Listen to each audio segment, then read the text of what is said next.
ನಮಸ್ಕಾರ ಸ್ನೇಹಿತರೆ, ಆರಾಧ್ಯ ಲೋಕ ಯೂಟ್ಯೂಬ್ ಚಾನಲ್ಗೆ ಸ್ವಾಗತ. ಒಂದು ತೆಂಗಿನಕಾಯಿಯಿಂದ ನಿಮ್ಮ ಅದೃಷ್ಟವನ್ನೇ ಬದಲಾಯಿಸಬಹುದು ಗೊತ್ತಾ ಸ್ನೇಹಿತರೆ? ಇನ್ನು ಯಾರೆಲ್ಲ ಸಬ್ಸ್ಕ್ರೈಬ್ ಮಾಡ್ಕೊಳ್ತೀರಾ ಹಾಗೆ ನೋಡ್ತಿದ್ರೆ ನಮ್ಮ ಚಾನೆಲ್ನ ಪ್ಲೀಸ್ ದಯವಿಟ್ಟು ಸಬ್ಸ್ಕ್ರೈಬ್ ಮಾಡ್ಕೊಳ್ಳಿ. ಹಾಗೆ ಪಕ್ಕದಲ್ಲಿರೋ ಬೆಲ್ ಬಟನನ್ನು ಒತ್ತಿ ನಾನು ಹಾಕುವ ವಿಡಿಯೋಗಳು ನಿಮಗೆ ನೋಟಿಫಿಕೇಷನ್ ರೂಪದಲ್ಲಿ ಬಂದು ತಲುಪುತ್ತವೆ ಸ್ನೇಹಿತರೆ. ಹಾಗೆ ನಿಮ್ಮ ಫ್ಯಾಮಿಲಿ ಆ್ಯಂಡ್ ಫ್ರೆಂಡ್ಸ್ಗೆಲ್ಲ ಶೇರ್ ಮಾಡಿ, ಕಮೆಂಟ್ ಮಾಡಿ. ಜೀವನಕ್ಕೆ ಸಂಬಂಧಿಸಿದ ಹಲವು ಸಮಸ್ಯೆಗಳನ್ನು ತೆಗೆದುಹಾಕಲು ಒಂದು ತೆಂಗಿನಕಾಯಿಯಿಂದ ನಿಮಗೆ ಸಾಕಷ್ಟು ಸಹಾಯ ಮಾಡುತ್ತದೆ ಸ್ನೇಹಿತರೆ. ಅದನ್ನು ಹೇಗೆ ಬಳಸುವುದು ಎಂಬುದರ ಬಗ್ಗೆ ಕೆಲವು ಸುಲಭ ಸಲಹೆಗಳನ್ನು ತಿಳಿಸಿಕೊಡುತ್ತೇನೆ. ತೆಂಗಿನಕಾಯಿ ಸ್ತ್ರೀ ಫಲ ಎಂದು ಕರೆಯುತ್ತಾರೆ ಮತ್ತು ಸ್ತ್ರೀ ಎಂದರೆ ತಾಯಿ ಲಕ್ಷ್ಮಿಯನ್ನು ಸಂಬೋಧಿಸಲಾಗುತ್ತದೆ.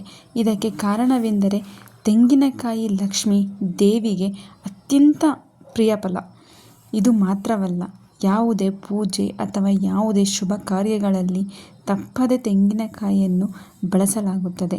ಅಂತಹ ಪರಿಸ್ಥಿತಿಯಲ್ಲಿ ನೀವು ನಿಮ್ಮ ಜೀವನದಲ್ಲಿ ತೊಂದರೆಗಳನ್ನು ಎದುರಿಸುತ್ತಿದ್ದರೆ ಅಥವಾ ನಿಮ್ಮ ಆಸೆ ಈಡೇರದಿದ್ದರೆ ತೆಂಗಿನಕಾಯಿಯಿಂದ ಈ ಪರಿಹಾರಗಳು ಮಾಡಿ ಸ್ನೇಹಿತರೆ. ನಿಮಗೆ ಇದರಿಂದ ತುಂಬ ಉಪಯುಕ್ತವಾಗುತ್ತದೆ.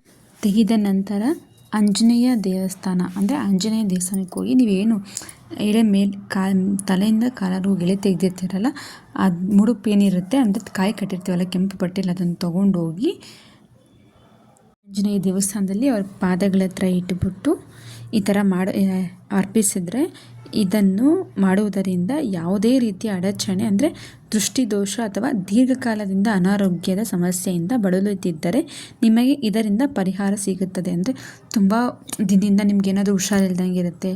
ಸೊ ಹಾಗಾಗಿ ಹುಷಾರಿಲ್ಲದೆ ಇರೋದೆಲ್ಲ ಇದರಿಂದ ಪರಿಹಾರ ಆಗುತ್ತೆ. ದೃಷ್ಟಿದೋಷ ಎಲ್ಲ ದೀರ್ಘಕಾಲದಿಂದ ಪರಿಹಾರ ಆಗುತ್ತೆ ಅಂತ ಸ್ನೇಹಿತರೆ. ಸಂಪತ್ತಿನ ಬೆಳವಣಿಗೆಗೆ ತೆಂಗಿನಕಾಯಿ ಪರಿಹಾರ. ಶುಕ್ರವಾರವನ್ನು ಲಕ್ಷ್ಮೀದೇವಿಯ ದಿನವೆಂದು ಪರಿಗಣಿಸಲಾಗಿದೆ. ಪ್ರತಿ ಶುಕ್ರವಾರವೂ ಮುಂಜಾನೆ ಸ್ನಾನ ಮಾಡಿದ ನಂತರ ನೀವು ಕೆಂಪು ಬಟ್ಟೆಗಳನ್ನು ಧರಿಸಬೇಕು ಸ್ನೇಹಿತರೆ. ತಾಯಿ ಲಕ್ಷ್ಮಿಯನ್ನು ಪೂಜಿಸಿ ಅದರ ನಂತರ ಲಕ್ಷ್ಮಿಗೆ ಸಂಪೂರ್ಣ ತೆಂಗಿನಕಾಯಿಯನ್ನು ಅರ್ಪಿಸಬೇಕಾಗುತ್ತೆ ಮತ್ತು ಪೂಜಿಸಿದರ ನಂತರ ತೆಂಗಿನಕಾಯಿಯನ್ನು ಸ್ವಚ್ಛವಾದ ಕೆಂಪು ಬಟ್ಟೆಯಲ್ಲಿ ಸುತ್ತಿ ಮನೆಯಲ್ಲಿ ಯಾರೂ ನೋಡದ ಸ್ಥಳಗಳಲ್ಲಿ ಇರಿಸಿ. ಈ ರೀತಿ ಮಾಡುವುದರಿಂದ ನಿಮ್ಮ ಮನೆಯಲ್ಲಿ ಸಂಪತ್ತು ವೃದ್ಧಿಯಾಗುತ್ತೆ ಸ್ನೇಹಿತರೆ. ಅಂದರೆ ನೀವು ದೇವ್ರ ಮುಂದೆ ಒಂದು ತೆಂಗಿನಕಾಯಿ ಇಟ್ಬಿಟ್ಟು ಪೂಜೆ ಮಾಡಿ ಕೇಳ್ಕೊಳ್ಳಿ ದೇವರನ್ನು, ಲಕ್ಷ್ಮೀ ತಾಯಿ ನಮ್ಮ ಮನೆಗೆ ಅಷ್ಟಲ್ಲ ಲಕ್ಷ್ಮೀ ಒಲಿದು ಬಾ, ಅಷ್ಟ ಐಶ್ವರ್ಯಗಳನ್ನು ಕೊಟ್ಟು ಕಾಪಾಡು ತಾಯಿ ಎಂದು ಕೇಳಿಕೊಂಡು ಅದನ್ನು ಕೆಂಪು ಬಟ್ಟೆಯಲ್ಲೇ ಸುಮ್ಮನೆ 3 ಗಂಟೆ ಅಥವಾ ಸುಮ್ಮನೆ ಸುತ್ತಾದರೂ ಇಡ್ಬೋದು ಅಥವಾ ಒಂದು ಕೆಂಪು ಬ್ಯಾಗಲ್ಲಿ ಬೇಕಾದ್ರೂ ಇಟ್ಬಿಟ್ಟು ಯಾರೂ ನೋಡದೇ ಇರೋ ಜಾಗದಲ್ಲಿ ಅದನ್ನು ಇಡಿ ಸ್ನೇಹಿತರೆ. ಇದರಿಂದ ತುಂಬ ನಿಮಗೆ ಉಪಯೋಗ ಆಗುತ್ತೆ ಸ್ನೇಹಿತರೆ. ವ್ಯಾಪಾರದಲ್ಲಿ ನಷ್ಟ ಏನಾದರೂ ನೀವು ಅನುಭವಿಸ್ತಿದ್ರೆ ತೆಂಗಿನಕಾಯಿ ನಿಮಗೆ ಪರಿಹಾರ ನೀಡುತ್ತದೆ. ಗುರುವಾರ ವಿಷ್ಣುವಿನ ದಿನ. ಈ ದಿನ ಲಕ್ಷ್ಮೀ ದೇವಿಯನ್ನು ಪೂಜಿಸಿದರೆ ಲಕ್ಷ್ಮಿ ಒಲಿಯುತ್ತಾಳೆ ಎಂದು ಸ್ನೇಹಿತರೆ ಎಂದು ನಂಬಲಾಗಿದೆ. ಗುರುವಾರ ಲಕ್ಷ್ಮೀ ದೇವಿಯನ್ನು ಪೂಜಿಸಿ ಒಂದು ಹಳದಿ ಬಟ್ಟೆಯಲ್ಲಿ ನೀರಿರುವ ಒಂದು ತೆಂಗಿನಕಾಯಿಯನ್ನು ಮತ್ತು ಬಿಳಿ ಬಣ್ಣದ ಒಂದು ಸಿಹಿಯನ್ನು ಕಟ್ಟಿ ವಿಷ್ಣುವಿನ ದೇವಾಲಯದಲ್ಲಿ ಅರ್ಪಿಸಿ ಸ್ನೇಹಿತರೆ. ಹೀಗೆ ಮಾಡುವುದರಿಂದ ವ್ಯವಹಾರದಲ್ಲಿ ಆಗುವ ನಷ್ಟ ಅಥವಾ ಹೂಡಿಕೆಯಿಂದ ವ್ಯವಹಾರದಲ್ಲಿ ಆಗುವ ನಷ್ಟ ಅಥವಾ ಹೂಡಿಕೆಯಿಂದ ಉಂಟಾಗುವ ನಷ್ಟ ನಿವಾರಣೆಯಾಗುತ್ತದೆ ಸ್ನೇಹಿತರೆ. ನಾಳೆ ಗುರುವಾರ ಇದೆ.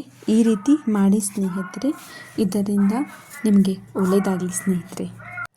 ನಂತರ ಹಣವನ್ನು ಉಳಿಸಲು ನೀವು ಎಷ್ಟೋ ಟ್ರೈ ಮಾಡ್ತಾ ಇರ್ತೀರ, ನಮಗೆ ಹಣ ಉಳಿಸೋದಕ್ಕೆ ಆಗ್ತಾಯಿರಲ್ಲ, ಎಷ್ಟು ಕಷ್ಟಪಡ್ತಾ ಇರ್ತೀವಿ, ಆದರೂ ನಮ್ಮ ಕೈಯಲ್ಲಿ ₹1 ಉಳ್ಸೋಕ್ಕಾಗ್ತಾ ಇರೋದೇ ಇಲ್ಲ. ಎಷ್ಟು ದುಡಿದ್ರೂ ನಮಗೆ ದುಡ್ಡು ಕೈಯಲ್ಲಿ ನಿಲ್ತಾನೇ ಇರಲ್ಲ, ಖರ್ಚಾಗ್ತಾನೆ ಇರುತ್ತೆ, ಉಳ್ಸೋಕ್ಕೆ ಆಗ್ತಾ ಇರಲ್ಲ. ಆಗ ಎಷ್ಟು ಕಷ್ಟಪಟ್ಟಿರ್ತೀವಿ, ಏನೂ ಆಗೋದೇ ಇಲ್ಲ, ಉಪಯೋಗನೇ ಆಗೋದಿಲ್ಲ. ಅಂಥ ಸಮಯದಲ್ಲಿ ನಮಗೆ ಶನಿದೋಷ ಏನಾದರೂ ಇದ್ದರೆ ತೆಂಗಿನಕಾಯಿಯಿಂದ ನೀವು ಸಮಸ್ಯೆಗಳಿಗೆ ಪರಿಹಾರ ಮಾಡ್ಕೋಬೋದು ಸ್ನೇಹಿತರೆ. ಶನಿದೋಷ ಏನಾದರೂ ಇದ್ದರೆ 7 ತೆಂಗಿನಕಾಯಿಗಳನ್ನು ಇಟ್ಬಿಟ್ಟು ಮನೆಯಲ್ಲಿ ಪೂಜೆ ಮಾಡಿ ನಂತರ ಈ ಎಲ್ಲ ತೆಂಗಿನಕಾಯಿಗಳನ್ನು ನದಿಯಲ್ಲಿ ಮುಳುಗಿಸಿ, ಅಂದರೆ ನೀರಲ್ಲಿ ಮುಳುಗಿಸ್ಬಿಟ್ಟು ನೀರಲ್ಲೇ ಬಿಟ್ಬಿಡಿ ಸ್ನೇಹಿತರೆ. ಇದರಿಂದ ನಿಮಗೆ ಈ ಪರಿಹಾರದ ಮೂಲಕ ಶನಿದೋಷ ನಿವಾರಣೆ ಆಗುತ್ತದೆ. ಇದರಿಂದ ಹಣ ನಿಮ್ಮ ಕೈಯಲ್ಲಿ ಉಳಿಯುತ್ತದೆ ಸ್ನೇಹಿತರೆ. ಈ ರೀತಿ ನಿಮಗೆ ಈ ವಿಡಿಯೋ ಏನಾದರೂ ಸ್ವಲ್ಪನಾದರೂ ಇಷ್ಟ ಅಂತ ಅನಿಸಿದರೆ ಲೈಕ್ ಮಾಡಿ, ಶೇರ್ ಮಾಡಿ, ಕಮೆಂಟ್ ಮಾಡಿ. ಧನ್ಯವಾದಗಳು ಸ್ನೇಹಿತರೆ.